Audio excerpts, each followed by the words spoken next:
Hello everyone, welcome to the Kaushalya classes.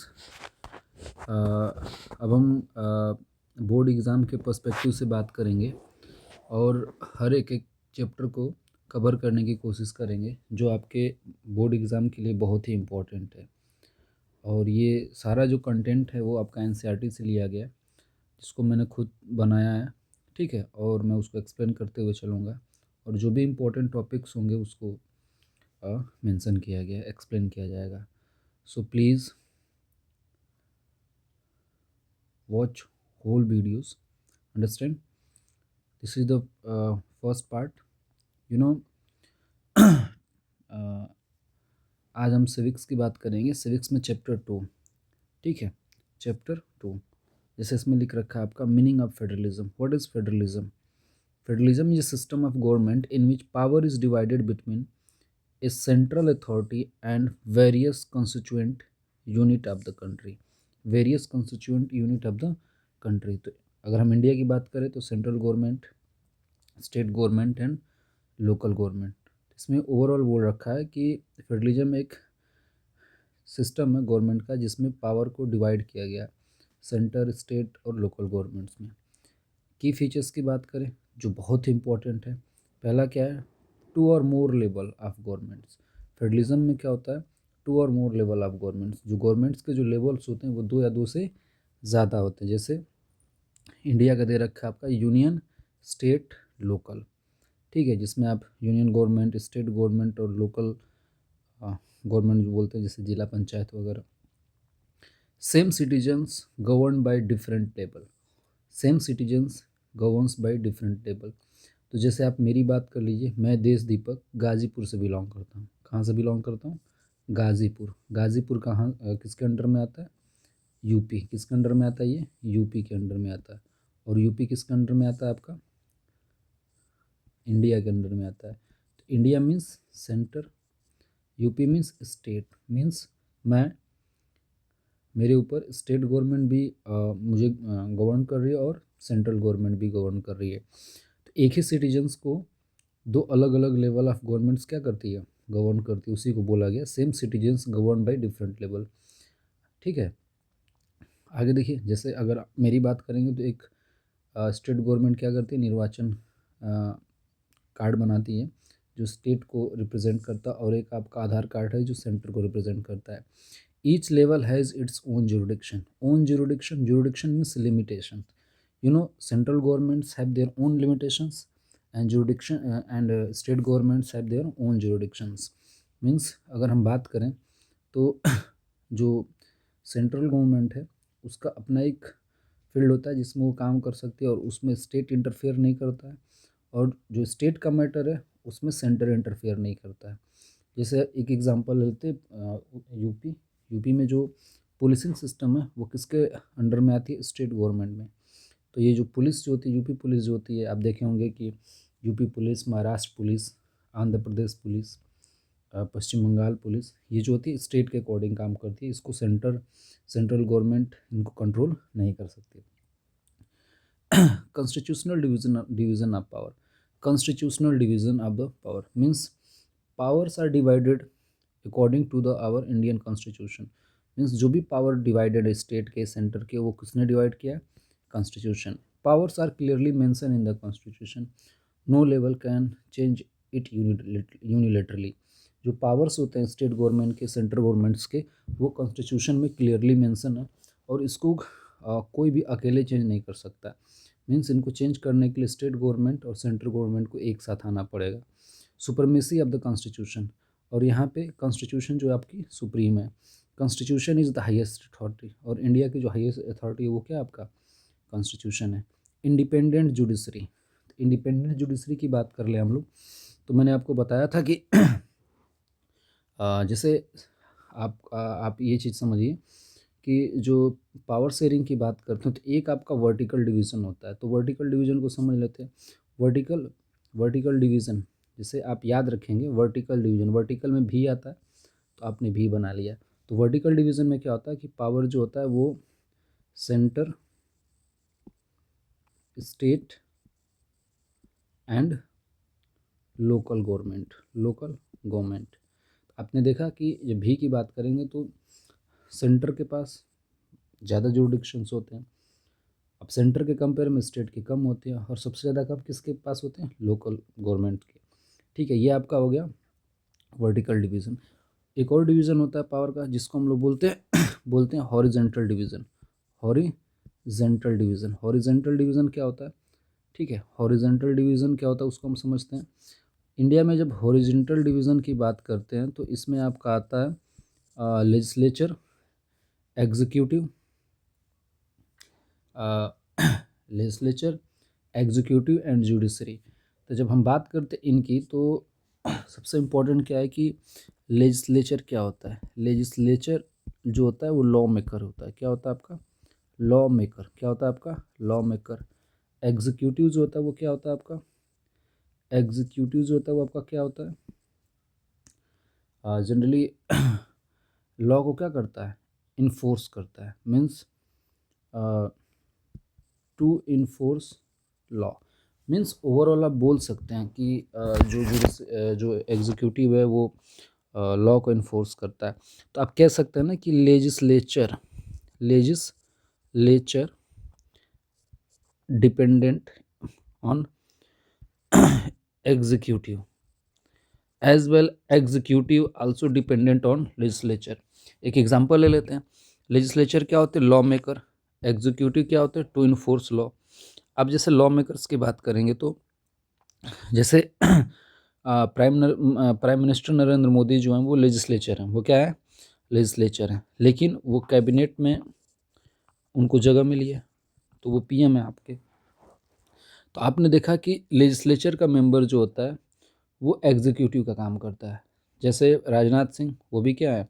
Legislature के part हैं। Prime minister Narendra Modi, वो भी लेजिस्लेचर के पार्ट हैं।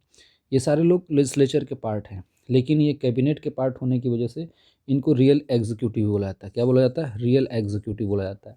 और जो एग्जीक्यूटिव जो होते हैं वो दो पार्ट्स में फर्दर डिवाइड होते हैं, जिसमें आप बोल सकते हैं, एक होता है आपका परमानेंट होता है और एक आपका टेम्पररी होता है।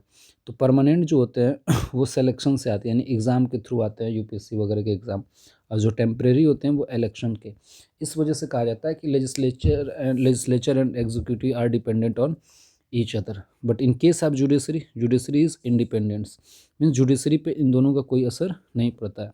तो जुडिशरी क्या करता है? इंटरप्रेट द कॉन्स्टिट्यूशन, कॉन्स्टिट्यूशन को इंटरप्रेट करने का काम करता है।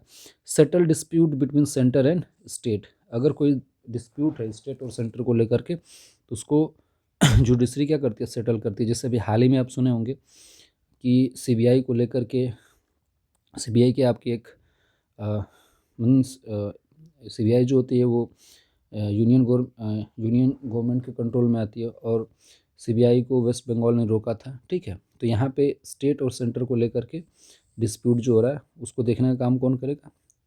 जुडिशरी करेगी। Source of revenue clearly mention. जो सोर्स ऑफ रेवेन्यू होते हैं वो भी क्लियरली मेंशन होते हैं कि स्टेट को कहाँ से कितना मिलेगा और सेंटर को कहाँ से। Each level has a financial autonomy.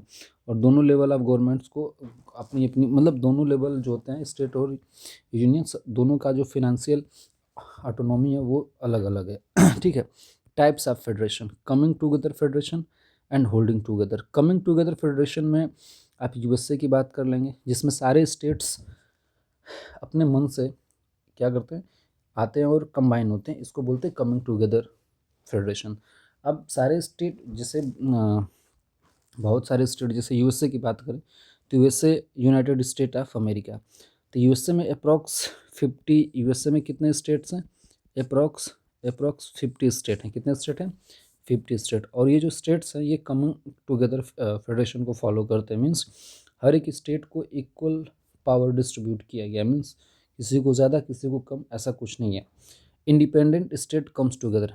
Independent, जो किसी पे डिपेंडेंट नहीं थे वो स्टेट आते हैं, और सबके पावर जो होते हैं they give up some power to form a bigger unit. ठीक है, और इनकी हेल्प से एक बिगर यूनिट बनती है, जैसे यूएसए हुआ, ऑस्ट्रेलिया हुआ, स्विट्जरलैंड हुआ। तो कमिंग टुगेदर की जब भी बात करेंगे तो इसमें कमिंग टुगेदर की जब भी बात करेंगे तो आपको इसमें एक चीज़ याद रखना है कि जो भी स्टेट होते हैं वो इंडिपेंडेंट होते हैं, और वो जब भी यूनाइट होते हैं तो उनको जो पावर दिया जाता है वो इक्वल दिया जाता है। ठीक है, और इनका एग्जांपल यूएसए, ऑस्ट्रेलिया और स्विट्जरलैंड है। लेकिन होल्डिंग टुगेदर की बात करते हैं तो होल्ड मीन्स क्या होता है, पकड़ना। तो इसमें कोई भी स्टेट आता है तो बोलता है कि भाई बिगर यूनिट से बोलता है कि मैं आपके साथ रहना चाहता हूँ, लेकिन मेरी कुछ शर्तें हैं जिसको आपको माननी पड़ेंगी। तो इसके वजह से जो पावर्स होते हैं वो अलग अलग स्टेट को, किसी को ज़्यादा किसी को कम, ऐसे दिया जाता है। A large country divides power between centre and state. Central government is more powerful, India, Spain and Belgium. तो ये तो हुआ ही आपका, लेकिन होल्डिंग टुगेदर में सबसे इम्पोर्टेंट क्या है कि जो अलग अलग स्टेट्स होते हैं उनके जो पावर्स होते हैं वो भी क्या होते हैं, अलग अलग होते हैं। जैसे सेंटर के अलग होते हैं, ठीक है। जैसे आप ये बोल सकते हैं कि इंडिया में बोल सकते हैं कि जैसे जम्मू कश्मीर जब था, आर्टिकल 370 था, तो जम्मू जम्मू कश्मीर को स्पेशल पावर दिया गया था। फिर आप हिमाचल की बात कर लें, सिक्किम की बात कर लें, जैसे बाकी जो इंडियन सब कॉन्टिनेंट मेनलैंड के जो लोग हैं वहाँ पे बस रेंट वगैरह पे रह सकते हैं, या वहाँ पे मतलब ज़मीन वगैरह नहीं खरीद सकते। तो ये सारी चीज़ें आती हैं, ठीक है, होल्डिंग टुगेदर में। तो अगर आपसे एग्जाम में पूछा जाएगा, बहुत इंपॉर्टेंट टॉपिक है, तो इसको याद रखें। कमिंग टुगेदर क्या होता है, कमिंग टुगेदर फेडरेशन में states are independents and come together and each states have equal power, USA, Australia, New Zealand. But in holding together federation, uh, each states, different state have a special means, some states have a special privileges and means overall आप कह सकते हैं कि कुछ states ऐसे होते हैं जिनको स्पेशल प्रिविलेजेस दिए जाते हैं और कुछ को कम दिया जाता है। तो इंडिया की बात करेंगे तो आप देख सकते हैं जम्मू कश्मीर को स्पेशल प्रिविलेजेस मिले थे। फिर आप सिक्किम की बात कर लेंगे, उसको मिला है। तो ये सब आपके होल्डिंग टुगेदर के एग्जाम्पल हैं, ठीक है। और इसमें जो दे रखा है उसको भी देखेंगे, power divided between centre and state. India is holding together federation. Federal system in India, India का फेडरल सिस्टम देखिए, तो इंडिया के पास 3 level government, union government, state government and local government, जिसको हम लोग वर्टिकल डिवीजन बोलते हैं। क्या बोलते हैं हम लोग, वर्टिकल डिवीजन। क्या बोलते हैं हम लोग, वर्टिकल डिवीजन। नेक्स्ट है आपका distribution of power in India. जैसे मैं बोला था ना कि स्टेट के अलग, स्टेट लिस्ट अलग है, यूनियन लिस्ट अलग है। तो देखिए इसमें 3 लिस्ट होती है। यूनियन लिस्ट वो लिस्ट होती है जिसपे सेंट्रल गवर्नमेंट सारा डिसीजन लेती है। स्टेट लिस्ट वो लिस्ट होती है जिसमें जो चीज़ें स्टेट के अथॉरिटी में आती हैं। और आपका अगला होता है कॉन्करेंट लिस्ट। कॉन्करेंट लिस्ट वो लिस्ट होती है जिसमें स्टेट और सेंटर दोनों मिलकर काम करती हैं। इसको समझने का काम करते हैं। जैसे डिफेंस है, डिफेंस पूरे देश के लिए, तो यूनियन लिस्ट में। फॉरेन अफेयर मीन्स हर एक स्टेट जाकर के किसी फॉरेन कंट्री से बात नहीं कर सकता, इसलिए इसके लिए रिस्पॉन्सिबल यूनियन है जो हर एक स्टेट का ध्यान रखेगा। बैंकिंग भी होती है क्योंकि जो मनी है वो हर एक स्टेट के लिए कॉमन है। रेलवे भी है, इसका नेटवर्क बड़ा। करेंसी जो है वो पूरे देश के लिए एक है। तो ये आपके यूनियन लिस्ट में आता है। स्टेट लिस्ट में आपका पुलिस आता है, तो पुलिस में आपने पढ़ा ही, मैंने आपको पहले ही बताया, Maharashtra police, Uttar Pradesh police, Bihar police. Agriculture जो होता है वो स्टेट लिस्ट में आता है। पब्लिक हेल्थ भी स्टेट, क्योंकि स्टेट अपने टेरिटोरियल एरिया में जो लोग हैं उनके हेल्थ की बात करती है। लोकल गवर्नमेंट होता है। अब देखिए कॉन्करेंट लिस्ट में एजुकेशन आता है, तो एजुकेशन पे जो होता है स्टेट और सेंटर दोनों काम करते हैं। फॉरेस्ट पे भी दोनों काम करते हैं, ट्रेड यूनियन में भी दोनों काम करते हैं, और मैरिज और डाइवोर्स में भी दोनों काम करते हैं। अगर कॉन्फ्लिक्ट होगा, इन case of conflict union law prevail, तो जब भी कॉन्फ्लिक्ट होगा स्टेट और सेंटर में तो यूनियन गवर्नमेंट को ज़्यादा प्रियोरिटी मिलेगी। अगर लैंग्वेज पॉलिसी की बात करें इंडिया में, तो नो नेशनल लैंग्वेज, इंडिया में कोई भी नेशनल लैंग्वेज नहीं है। Hindi is the official language and 22 schedule language recognise, means 22 language को स्केड्यूल में मेंशन किया गया जिसको पूरे इंडिया में रिकोगनाइज किया गया। States have their own official language, हर एक स्टेट, जो भी स्टेट्स हैं उनके अपने ऑफिशियल लैंग्वेज है जो क्या करते हैं, देश की यूनिटी को प्रमोट करते हैं। अगर सेंटर स्टेट के रिलेशन की बात करें तो अब देखिए reason for the success of federalism, federalism India में सक्सेस क्यों है, creation of linguistic state, creation of linguistic state. अब इससे क्या होता है, फेडरलिज्म की वजह से इंडिया में जो स्टेट्स बने वो लैंग्वेज के बेसिस पे बने। जैसे आप कह सकते हैं कि महाराष्ट्र मराठी, गुजरात गुजराती, उड़ीसा उड़िया, ठीक है, पंजाब पंजाबी। फिर लैंग्वेज पॉलिसी भी है ताकि सबके लैंग्वेज को प्रोटेक्ट किया जाए। Role of political parties, role of political parties, जो पॉलिटिकल पार्टीज़ हैं वो एक स्पेसिफिक कम्युनिटी, एक स्पेसिफिक एरिया को भी रिप्रेजेंट करते हैं। Decentralisation of power, decentralisation of power वो होता है जिसमें स्टेट और सेंटर से पावर लेकर के लोकल गवर्नमेंट को दे दिया जाता है, जिससे लोकल गवर्नमेंट भी पावरफुल हो जाती है। Role of political party in federalism, political party का फेडरलिज्म में क्या रोल है? Rise of regional party means हर एक रीजन से एक पार्टी बनती है, जिससे क्या होता है कि उस रीजन के लोगों के इंटरेस्ट को जिंदा रखा जा सकता है। जैसे अगर हम बोल सकते हैं उत्तर प्रदेश से समाजवादी पार्टी, बहुजन समाजवादी पार्टी, बिहार से आप चले जाएंगे तो आरजेडी, एलजेपी, ये सारी चीज़ें मीन्स रीजनल चीज़ों को क्या कर मीन्स हर एक रीजन को, जैसे किसी स्पेसिफिक रीजन से कोई पार्टी बनती है तो अपने स्पेसिफिक रीजन के मुद्दों को सामने लाती है। कोलिशन गवर्नमेंट एट सेंटर, अब पॉलिटिकल पार्टीज़ की वजह से क्या होता है, कोलिशन गवर्नमेंट सेंटर में होती है, जिससे ज़्यादा से ज़्यादा रीजन के इंटरेस्ट का ध्यान रखा जा सकता है। State get more power and respect, जिससे स्टेट को ज़्यादा पावर और रिस्पेक्ट मिलता है। जैसे हम बात कर लेते हैं अभी कोलिशन गवर्नमेंट सेंटर में, जिसमें मोदी जी हैं, नीतीश कुमार हैं और टीडीपी है, तेलुगु देशम पार्टी। अब देख रहे हैं कि सबसे ज़्यादा सीट बीजेपी के पास है, ठीक है, पीएम बीजेपी से है। लेकिन अगर बेनिफिट्स की बात करें तो आपका तेलंगाना और बिहार को बेनिफिट्स बाकी स्टेट से ज़्यादा मिल रहे हैं। क्यों? क्योंकि जो भी अभी समय गवर्नमेंट है सेंटर में, उसको बनाने में इन दोनों का बहुत ही इंपॉर्टेंट रोल है। अब देखिए डिसेंट्रलाइजेशन जो इन इंडिया है वो 73rd और 74th अमेंडमेंट के बाद आता है, जिसमें लोकल गवर्नमेंट को इंट्रोड्यूस किया जाता है। देखिए लोकल गवर्नमेंट को इंट्रोड्यूस करने की बात सबसे पहले महात्मा गांधी ने की थी, लेकिन जो फ्रेमर हैं, कॉन्स्टिट्यूशन फ्रेमर, उसको एक्सेप्ट नहीं किए, इस वजह से वो नहीं हुआ। लेकिन फिर बाद में कॉन्स्टिट्यूशन को अमेंड करके लाया गया। लोकल गवर्नमेंट में क्या था, पंचायती राज जो शहरों के लिए, पंचायती राज जो गाँवों के लिए और म्यूनसिपलिटी शहरों के लिए, जिसको हम लोग थ्री टायर सिस्टम कहते हैं, ठीक है। अब देखिए इसमें क्या होता है, three tier system, regular elections होंगे, सीट्स जो होंगी वो SC ST और वीमेन के रिजर्व होंगी, ठीक है। State election and state commissions होंगे।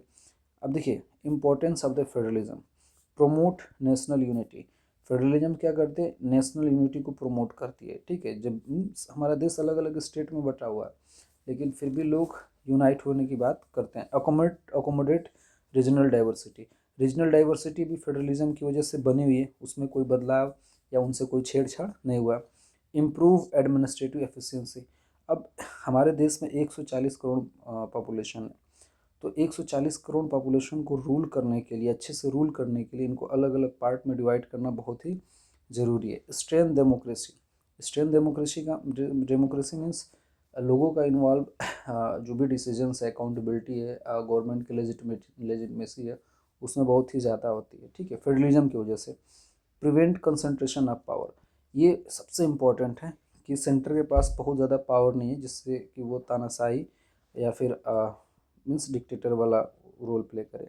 अब देखिए कुछ वन लाइन बोर्ड आंसर है मेरे हिसाब से। India is a federal country because power divided between different level of government by the constitution. तो इसमें मैंने हम लोगों ने पढ़ा है कि पावर जो होता है, एक वर्टिकल डिवीजन होता है, एक आपका हॉरिजॉन्टल डिवीजन। वर्टिकल डिवीजन में centre, state and local government, तो आप भी बना लेंगे। भी में ऊपर एरिया ज़्यादा है तो सेंटर के पास ज़्यादा पावर है, स्टेट के पास थोड़ा सा कम और लोकल के पास और भी कम, लेकिन तीनों के जुडिक्शंस आपके अलग अलग हैं। Independent judiciary essential to resolve dispute between centre and state, judiciary independent होगी तभी वो सेंटर और स्टेट के बीच में जो प्रॉब्लम सॉल्व करेगी वो ईजिली और बढ़िया से सॉल्व कर पाएगी।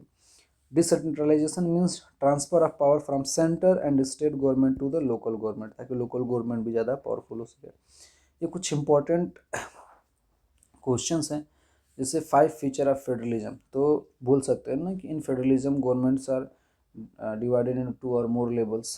फिर क्या बोल सकते हैं, each and every levels have their own jurisdictions, no one can change any decision unilaterally and all the things are mention in Indian constitution. ऐसे आप 5 पॉइंट्स लिख सकते हैं, ऊपर डिस्कशन हो गया। Distinguish between coming together and holding together, तो coming together, holding together को इजीली ऐसे याद रख सकते हैं। कमिंग टुगेदर में जो भी स्टेट्स आते हैं वो अपने मन से आते हैं, इस वजह से उनको इक्वल पावर दिया जाता है। और होल्डिंग टुगेदर में ऐसा नहीं होता है, किसी को ज़्यादा पावर दिया जाता है ज़्यादा पावर नहीं बोल सकते हैं, किसी को ज़्यादा बेनिफिट दिया जाता है और किसी को कम बेनिफिट दिया जाता है, ठीक है, इसको बोलते हैं। जैसे कमिंग टुगेदर में आपका यूएसए हो जाएगा, ठीक है, और होल्डिंग टुगेदर में इंडिया आ जाएगा। Explain the 3 tyre governments in India. तो 3 टायर गवर्नमेंट में आप लोग थोड़ा सा ऐड कर सकते हैं 73 अमेंडमेंट, उसमें आप म्यूनिसिपैलिटी की बात करेंगे जो अर्बन एरिया के लिए है, और पंचायती राज जो है रूरल एरिया के लिए। डिसेंट्रलाइजेशन इंपॉर्टेंट क्यों है? Because with the help of decentralization, local peoples are participated in all decision making process, and because for the local activities, local persons more aware than institution or states. How has federalism strength the democracy? Democracy को federalism कैसे strength करती है? तो democracy means for the people of the people. Federalism क्या करती है कि power को डिस्ट्रीब्यूट कर देती है कि ज़्यादा से ज़्यादा पब्लिक उसको एंजॉय कर सके। आई थिंक ये चैप्टर आपको पसंद आया होगा, और इसमें से कुछ इंपॉर्टेंट टॉपिक हैं जिसमें से आपको उसको पढ़ने की ज़रूरत है। जैसे पहला आपका आपका फेडरलिज्म के फीचर्स है, ठीक है। सेकंड है आपका coming together and holding together, ठीक है। थर्ड है आपका डिसेंट्रलाइजेशन। फिर चौथा है आपको स्टेट जो लिस्ट है, यूनियन लिस्ट, स्टेट लिस्ट, सारे लिस्ट के बारे में आपको नॉलेज होनी चाहिए। ऐसे करके सारी चीज़ें थोड़ा सा आप उसको रिवाइज करेंगे। Thank you, have a good day. अगर आपको वीडियो पसंद आए तो please like, share and subscribe. Thank you.